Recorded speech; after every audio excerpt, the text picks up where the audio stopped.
Good afternoon. Happy to be here, Dottie. Thank you so much for being willing to come on and to just have this conversation with me about the book Strangled. And let's just first talk about One Lucky Guitar. You guys have been in existence for 25 years? Correct. Do you want to tell us a little bit about your company? Yeah. So One Lucky Guitar is a boutique creative agency founded here in Fort Wayne in 2000, a team of 10. And we really are focused on brand and have diverse clients, but specifically we serve nonprofit and philanthropic organizations that have a very strong mission that allows us to feel like even if we're not the ones delivering services, by contributing our efforts to their mission, we help them succeed in fulfilling that. And that often ranges from music and arts and culture. That's where our roots are from. But we've got more and more into serving organizations that provide social services and help make the world a better place for all of our residents, the community a better place for each of our residents. And certainly the opportunity to come alongside you and help support Strangled and know that the impact that it can make helps us just find meaningfulness in our work. And so we appreciate that opportunity, Dottie. Thank you. Well, it's amazing because this was, a cold call. I didn't know you, didn't know much about your company. And then to have you say that you were all in, and not only you, but your team, and primarily men at the table. What was the deciding factor with this being such a different project and not being a nonprofit, but telling a story, a memoir, through, many chapters, if you will, of my life? What made your decision to say, yeah, that's something we want to take on? I used that word meaningfulness earlier, and that is something that we seek in our vocations at One Lucky Guitar, is to do work that matters beyond any kind of financial reward. Mm. And we're looking for that with our work, and for each of us and for our neighbors too, is how can the work that we do just help move us forward as a community? And that's men and women. We seek to have a very equitable workplace. We are a team of 10, 6 women, 4 men, that has varied over the years in both the size of the team and the makeup of the team. But it's always been predominantly women that are the majority of our team members. And a thing that I have sought to do for 25 years is to create a safe, rewarding workplace that's equal for each person. And that was based on experiences I saw before I started One Lucky Guitar, that I saw things that were unpleasant to me, or I would be in workplaces that featured just micro harassment kinds of things that I just felt like, gosh, that stinks. And I think that what we found is we got more and more into really kind of wanting to fight the good fight. I know that's I'm injecting violence into our language now, but it is a fight for equity and equitable treatment. And so 15 plus years ago, we got involved with the Women's Bureau and contributed in-kind work to the Walk a Mile in Her Shoes campaign. We have supported the Fort Wayne Sexual Assault Treatment Center for a decade plus, their annual event, Warm and Cozy, with in-kind work. We have, for the last 5 years since its inception, been the agency for the Women's Fund of Greater Fort Wayne.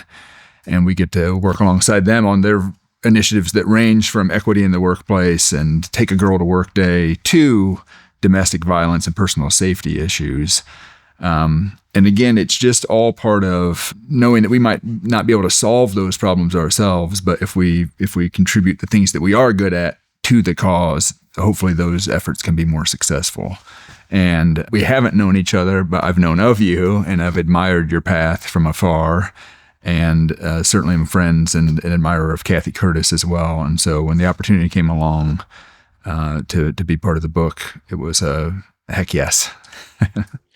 Well, and you've been all in since we first met and started talking about it, and hearing all the different avenues and places that you've worked with, nonprofits. I mean, those are boards that I sit on, so I'm even more excited that we've decided to partner on this. If you had the opportunity to work with a group of young men, what message, after having read the book and the call to action and asking men to stand up, to use their voice, to question, push back other men who are objectifying women or not treating women equitably, as you were talking about earlier, what would be some things that you might want to say? What would your message be? And does it resonate with what we've delivered in Strangled? Yeah, absolutely. I feel like there are a couple opportunities here, and one are kind of to address immediate needs and to really identify and call out things that we see that are unfair, inappropriate, or beyond, unlawful. And I think the book encourages us to not sit on our voices. It encourages us to speak up, to see something, say something, to work alongside other, in the book we talk about the good guys, to work, to unify, to be a team that really identifies and calls out things that we see as unfair and inappropriate. There's also the longer game, which is how do we talk to youth that we interact with, and whether that's in the school system, in somebody's house of worship, in the household, certainly, those of us who are fathers or provide care to young men. And how do we talk to them about what's appropriate and what's not? And also, I think, people do make mistakes, sure, even small mistakes, and really trying to also encourage, like, let's do the next right thing. And to have that as part of the story too, I think is, especially boys and young men as they're learning their way and being influenced by so many factors, their friend group, but also all of the media that we consume that is influencing us to behave different ways, and really knowing that you are always have the opportunity to get better and to do better, and again to do the next right thing. But I think that's because we live in a world where we want such quick results and immediate results. But I really feel like a big part of this is how is the next generation and the one beyond that, how is this just intolerable for them? Well, and especially with our data keeps growing, it's not getting less. Our numbers are getting worse, which really prompted me to ask men for help, because I've realized that I've been doing this work since the 90s, and our numbers have gone from 1 out of 8 to 1 out of 4, and in Allen County, it's 1 out of 2 women will experience domestic violence in their lifetime. And so the numbers are just horrific, and we need men's voices. And the whole thing is not to cast shame. I carried so much shame myself from having been victimized, and not only by one system, but several systems, and thinking that it was my fault and carrying that with me. I don't want to shame men. That's why I think taking the data and saying 75% of men are not using violence against their intimate partner, are not sexually assaulting their intimate partner or a person they profess to love. If we can focus on those good guys, then I think we're going to actually get more people to say, I want to be a part of that, rather than say, you are the problem, you can be the solution. How does that feel? Having somebody try to paint a different picture. I mean, it's the same data, but instead of focusing on the bad, let's focus on the 75% that are doing the good. Yeah, I think it's so smart, and the book is so enlightening in that way, because I think some of the words, domestic violence, rape, sexual assault, those words have such heaviness to them. Yes. And they feel so significant because they are, but they also maybe feel distant in a way of like, well, I don't know anybody who's done that kind of thing. And the book helps us understand the different ways that domestic violence can come to life, from physical acts, but also financial control, the mental anguish, the emotional abuse, yes, use of the emotional children, abuse, and so on. And I think that's true for kind of each of those categories of sexual violence, sexual assault, sexual harassment, and I think the book helps it humanizes it. It gives us real world examples. The not just your story, but some of the folks who have written to you that are present in the book too, that just show us the range of ways these things happen. And I think also raise our awareness that it's not always battery and a black eye. You talk in the book about how one can be strangled and almost no mark can be left from that. And I think sometimes you just, probably because of, again, the media we're fed that domestic violence would be like that somebody's been, there's a visible result of that. And I think it is eye-opening in the ways that it can help us understand the myriad ways that domestic violence occurs and things we could look out for and things that we could, again, that 75% of us to really be more aware and therefore more kind of action oriented in how we react to that when we see or hear about it. Yeah. So action oriented. I like that. What tips would you give to women who are working in this field, who are advocating for survivors to get men to come alongside them? How might we get men to say, yeah, I do want to stand up with you?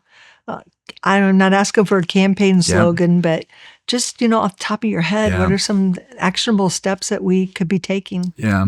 Well, I think the invitation is a big part of it. And your book concludes with a call to action, which is such a brilliant and appropriate phrase of now that you've read this, here's the call to action and things that you can do. I do think that we are all, we don't want to look like we don't know what we're doing. And so sometimes we're reserved in a variety of ways, in a variety of settings, social settings, interacting with another human, you might hang back because you don't want to do the wrong thing. And I think that the invitation to be part of a conversation or to be brought into the loop of this is happening, I think is a big part of it. I also think the encouragement of, and I'm not trying to put the responsibility on the woman to say, well, you need to invite the man, but I think these things are occurring, and so we should be able to talk about them, and I think about that when I talk about things with my 12-year-old son, that if they could happen, then we should also be able to talk about them. Yes. Topics related to the way we treat women, girls, to rewind to that Women's Bureau. And it was a national movement, the idea of walk a mile in her shoes. Yes. That phrase does encapsulate it in a lot of ways. And I think it can resonate with men of saying, put yourself in this person's shoes. What would it be like to feel unsafe in the workplace, unsafe in home? And what if, of course, these classic questions, what if it was your spouse? What if it was your girlfriend? What if it was your daughter? What if it was your mother? And then that I think can incite some like passion in a person to like, okay, I do see, like if that was my daughter, then I would be throwing myself in front of that and really defending that situation. So having some empathy. Yes. And being able to at least recognize someone else's pain, not asking you to understand it, but to recognize it. And I look at, 30-some years in law enforcement. When I started and when I left, I wasn't dealing with the same people, but I was dealing with third generation of the same families with domestic violence. Yes.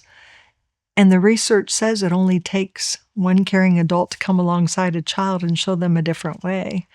And so the book really is trying to get people to stand up and say, I want to be that person to intervene with that child and show them that you don't have to put your hands on somebody when you're upset with them, that there are other ways to handle conflict. So modeling that behavior, that's one of the call outs. We're asking people to model the behavior for them. Having that conversation with your 12-year-old son, what's that like? Well, he's not comfortable talking about these kinds of things at all. And so we're just we try to ease into it. Mm-hmm. And he does have an older sister. She's 20, and that becomes that's the bridge that we can use to talk about like, well, imagine if, your sister was in this situation. And, but it's really trying to instill that respect. Mm-hmm. and to instill at an early age respect for boundaries, respect for the humanity of the other person. And he and his friends are always say, "What's the move? What's the move here?" And so trying to speak, the move is to be respectful and to Yes. lead with that. And I don't know, it's I don't arrive here being incredibly successful at it, but something that I'm constantly seeking to work on. And when I see him and his friends together and know the bombardment they're getting of different messages, just really trying to say, we've also got to be able to talk about it. We have to be able to talk about it. Yeah, there's no game book for parenting, and it really is trial and error. And honestly, we have to stay so far ahead with technology that's out there. Technology can be a brilliant thing, as you well know, in your line of work with graphic design, but we also know that technology is very much used in which to stalk victims, and that when they leave, they're at more danger. So having that conversation with our youth about the technology that's available, it's great, but do we really need to have 24-hour knowledge of where the person is that we are dating or that we are in a relationship with? Somehow that feels so unsafe to me, and yet that seems to be almost standard. Mm-hmm. Like, do you have Life 360 on your phone? Do you have this app? And people are using applications, drones even, in which to be able to stalk their intimate partner. Is that a conversation with your son or his friends that crops up periodically? Yeah. We have talked some about that, but almost more with regard to the digital devices about sexting, the sharing of images, and again the respect. That if something is shared, the respect between you and that person to not share that with others. And even at his age, there have been things that have happened in the school, and certainly with his older brother and sister in their high school, things that were shared, trust was broken, and it just can pretty much ruin a person's life at that age in a lot of ways. Yes. And so trying to talk about that, but again, there's a lot of momentum on those digital devices and those various platforms that you have to really do everything to stay in front of, And again, thank you for being willing to acknowledge that you had those conversations, that they're not easy, but they have to be had. Absolutely. We have to have those. And the conversation starts with having things to talk about and tangible ends to those conversations. And again, I think that's where the book is so amazing, because it gives us something to talk about. And quite frankly, your story is so incredible and harrowing, and there's a can you believe it factor to it that again, I think can create so many conversations, so many different kinds of conversations, and really help people get deeper into the topic. Yeah, I want to touch on something you said a little bit earlier. You were talking about the data and how many victims there are likely, and not knowing anyone who is a survivor. And like you said, maybe they just haven't disclosed, or they haven't told me that. And I'm wondering if that's one of the obstacles for men as well. Given the data, we know in any room that we're in, we could count off. We may not have the right person, but statistically, we know what it would look like. And I'm wondering if an obstacle is just not even knowing how to ask somebody if they're safe. Yeah. And what are some of the risk factors that you as an employer could be watching for with people late for duty, or people being isolated, or not being able to drive themselves to and from work, not being able to go to lunch with male cohorts, those type of behaviors.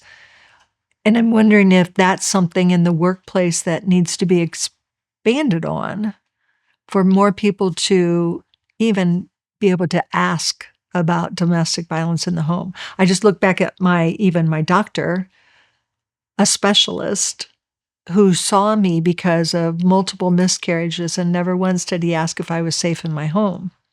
It was in the 80s. I would like to think it's different in 2025, but do you think men have that question or that knowledge to be able to ask without shaming or casting doubt on the survivor? I feel that the workplace, probably much like many of us find in our friend groups or on social media, certainly, that we sometimes exist in our own echo chambers, and it can be of a certain interest, certain education level, certain points of view about different issues, and I think a challenge can be that's something that's happening somewhere else, Sure. in some other group, some other workplace, some other neighborhood, some other city, and I think that's the presence of the data, and the data is in the book, and the data is available. And we mentioned the Women's Fund earlier. Yes. They just released a study. The data is out there that shows us when you are in a large room, and if that could be when you're out shopping, when you're at an event at the Coliseum, and so on, and you say the math would suggest that X number of women in here have been victimized in this way. I think it's such an eye opener. I do, again, much like trying to bridge that conversation with my 12-year-old son, and it's like I tiptoe into that, and it's a little anxious even as the 51-year-old father, but I think it's probably the same for men in the workplace too, is how do I broach this? How do you, in a third place, we all, we know about, typically one has the home and the workplace, and then there's a third place, and that might be the gym, or that might be a church or something like that, and another place where you have real interactions, but it sometimes feels like a taboo topic to bring up, or an off-limits topic. And so how do we look for the signs and look for the opportunity to ask that question? I think that, I'm so proud, Dottie, 25 years in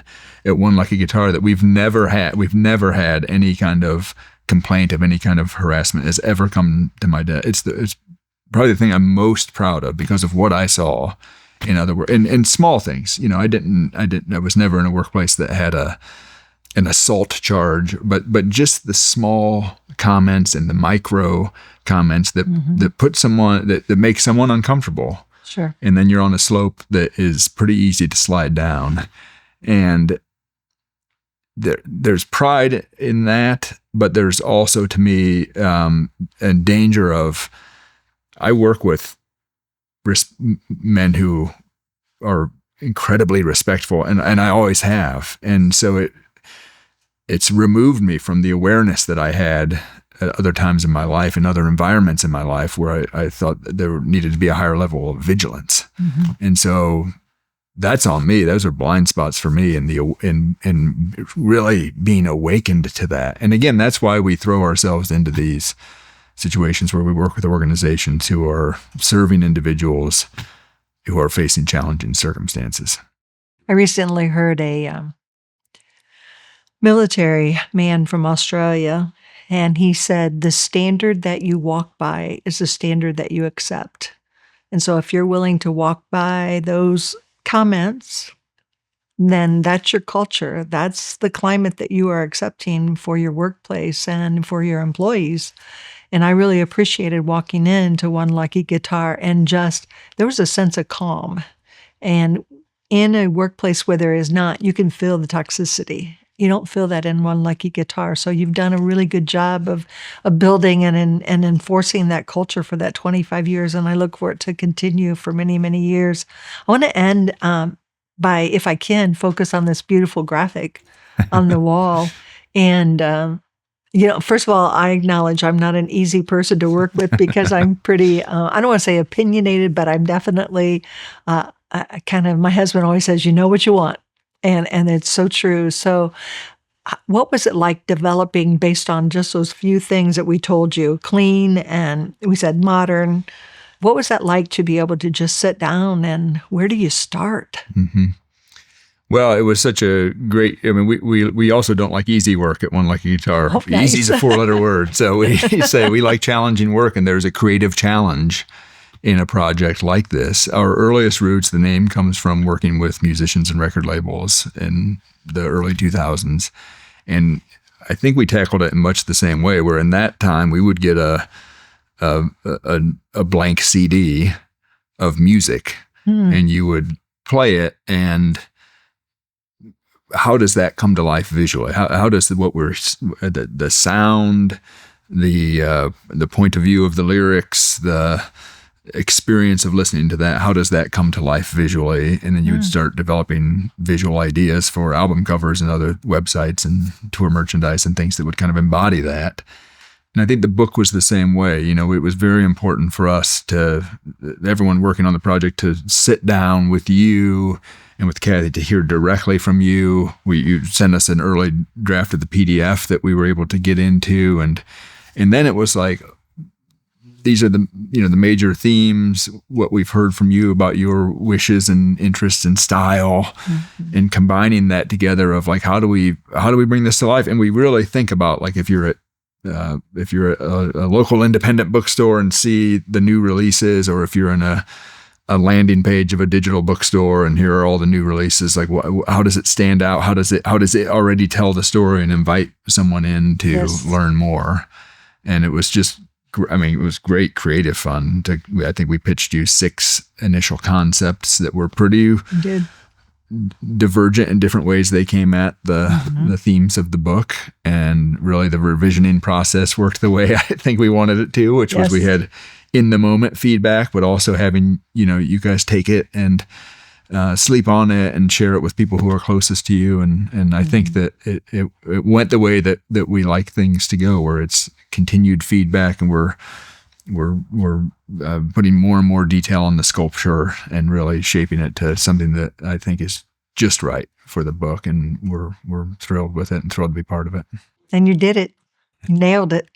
Well, Matt, thank you so much for taking this time with us today. I know your plate is always full, and you pulled your calendar up and it was like red, red, red, blue, blue, blue. You had all kinds of appointments on there. So this has been a great opportunity to hear from you as to why you decided to become involved in the project, but also walking the talk, that you're actually practicing what we want to see accomplished in the book. And, Kathy and I said from the beginning, we had to identify who the good guys were. And Kathy knew you, I knew of you, and she said, Matt's a good guy. I know he's somebody that we should at least approach and ask them about this. And I just couldn't be more thrilled for the work that you've been able to complete and provide this cover and just be the total package, putting it all together. And I think when people see it in a bookstore, it's something you should be proud of. Not just we're proud of the content of it, but we're really proud of what